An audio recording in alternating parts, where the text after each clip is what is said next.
Beer Tubers, and welcome to yet another beer review with me, Peter the Master of Puppets. Today, looking at a beer from a brewery I've never reviewed any beer from, or had any beer from for that matter. This is from Xbeeriment, and this is Xbeeriment's Black Force 1 Smoked Imperial Stout, which is kind of cool sounding. Basically, Xbeeriment is a contract brewery, another contract Phantom brewery owned by Thomas and Anna's. Can't remember their last names, but oh well. They contract brewed. I know they've contract brewed at Amager Bryghus as well, but this is brewed at Herslev Bryghus here in Denmark. Now, they were at CBC, Copenhagen Beer Celebration, but I didn't get around to trying any of their beer because there's just so much to check out there, you know, so it kind of sucks, but oh well. I'm going to be trying my first one now. I've heard that they make some really nice stuff. They do a lot of different beers, stouts, Imperial IPAs, stuff like that. But this, as I said, is their smoked Imperial Stout. This is based on their Barack, which was like a tribute to Barack Obama for being the first black president in the US, etc.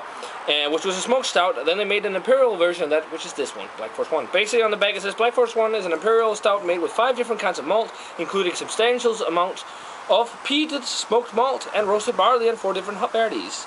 10.4%, so a big one, guys, and there we have it. Pitch black color, basically. Nice, thick. Almost 2.5 finger of a nice beige or tan head.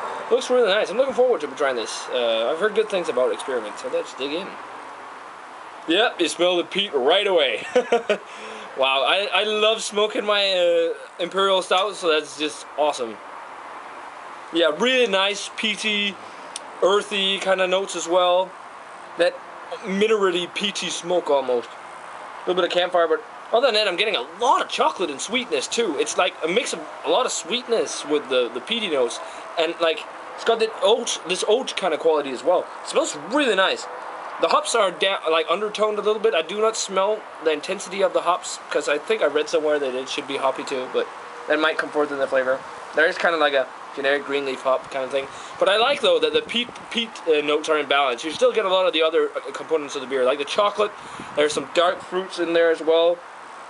A little bit of touch of licorice, some roast. It has that savory umami-like character, that soy sauce kind of component too. It smells really nice. The chocolate is pretty good. It's like a dark chocolate and also a sweeter chocolate aroma. Slight sugary notes. It smells no way near a 10.4% beer. It smells like the alcohol is fairly well hidden. So let's give this one a taste, guys. Cheers. First ever Xbeeriment beer for me.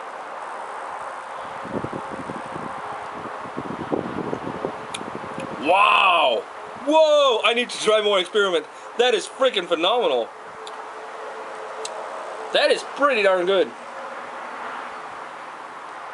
This is no way near tasting like 10.4%. That's crazy. That was really nice, actually.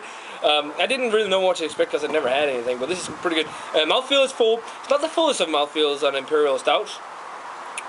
It's got like the perfect mix of sweetness with the smoke, and I love sweet Imperial Stout. This is just like right up my alley. It actually kind of reminds me of something along the lines of McKellar Beer Geek Breakfast kind of beer without a lot of coffee. Somewhat like that, like a big oatmeal Imperial Stout. I'm almost sure there's oats in here or something like that to give the sweetness. But really nice, fuller mouthfeel, not the fullest as I said. Some sticky, glossy feeling on your lips. It's really nice. But what lingers on the back end is a really good bitterness right now, and that nice peaty smoke. I'm getting a lot of chocolate, a lot of like mix of, well, actually it's mostly sweet flavors. The kind of chocolate, baker's chocolate, touch of licorice. It does have a little bit of the soy sauce umami-like flavor, but it's definitely the sweetness that is on the forefront. There's some brown sugar notes as well. Yeah, like almost a little bit of a sweet kind of breadiness in there as well. Coffee lingers as well, a little bit of the black licorice character, not insane amounts. It's definitely more the sweetness, the sugary notes. It's interesting, it has like a nuttiness. I'm getting like a toasted nuttiness, which I usually don't find in the Imperial Stouts, especially in the aftertaste. And I like that the peated smoke in here is not super intense. There is that peaty, mineral, kind of smoky flavor, but it's really well balanced with the rest of the beer. I really like big and smoked beers, but peat is a type of smoked malt that really dominates in a beer, and in that sense they kind of nailed it, which is nice. Even though I don't mind like super peated whiskeys and stuff, I like that too, but I just really like they combine the smoke with the sweetness that I like in Imperial Stouts, which is nice. Definitely that sugar, coffee, or sugar, not coffee, sugary, chocolatey flavor like baker's chocolate. We are rating wise for the Xbeeriment Black Forest 1. I'm gonna give this a 92, guys. This is really nice Imperial Stout. It's just way too drinkable for 10.2%. I mean, or 10.4%. When I'm done with this, I'm gonna be kind of hammered. But great stuff, guys. Definitely worth a chance. I don't know if you can get this outside of Denmark. I really hope you can, because it's great stuff. Really good stuff, guys. I really like this combination of sweetness and roasty flavors. So this roasty and smoky flavors. So this definitely makes me want to check out more of their beers. I'll have to pick up, I think I can get their Hoppenheimer double IPA, so I think I'll pick that up, and the Madras and something like that. I'll check out the store, but they got a decent selection from these guys at the moment. So yeah, guys, definitely let me know what you think of the Xbeeriment Black Forest 1 Smoked Imperial Stout. I was about to say Herslev Bryghus, but that was where it's brewed at. As always, remember to comment, subscribe, check out the Facebook fan page and Twitter. I'm gonna enjoy some really big, smoky, sweet Imperial Stout out in the baking summer sun. And it's actually still kind of refreshing. And I want to say cheers. I want to see you guys in another beer review.